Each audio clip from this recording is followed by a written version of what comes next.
beste gauza bat esan dezake, luxua dela, luxu benetakoa, idazlea ondoan izatea, mila gauza galdetzeko. Mila referentzia asko ditu, nik, pentsatzen ez ditunak ere bai.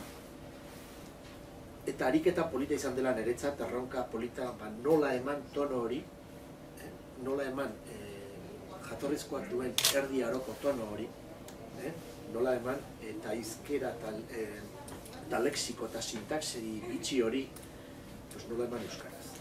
Eta lexikoan eta armagintza eta numismatikan eta heraldikan eta jantziak eta toki izenak eta persona izenak eta hori dena nola ekarri euskarara eta nola eteko ariketak eman izan dut, nik ere imaginatu behar izan dut nola idatziko zuen Nafarroko kronikari batek erdi aroan, eta hori ere euskara fikzio batera da noski. Euskara batu samarrean idatzi du, Nafarreraren ukeitu askorekin noski trampa batzuk ere inditu, nahi eta gainera. Eta arduan, oso ariketa berezia izan da, nire askatasunak hartu ditut, eta atera da, euskara zinezko, ezinezko bat. Hori da. Eta disfrutatu dela, divertigarri iruditu zait, humorea du, ironia, gizatasun handia darie testuei, nik uste, eta osotasun handia darie testuei. Eta, nik euskaratu ditudan azkeneko liburotako bat izan da, hilabete bat Montalbanorekin, Camilleriren.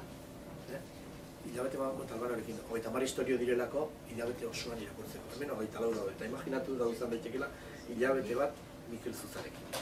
Ia dezakegu egun bako itzean, historio utxe bat, historio lagun bat, oso goxoa irakurtzeko. Eta hilabete bat pasatu dezakegu Mikel Zuzarekin. Eta esan dezaket, egoki iruditzen zaidala, helduentzat, helduek referentzia asko aurkituko dituzte.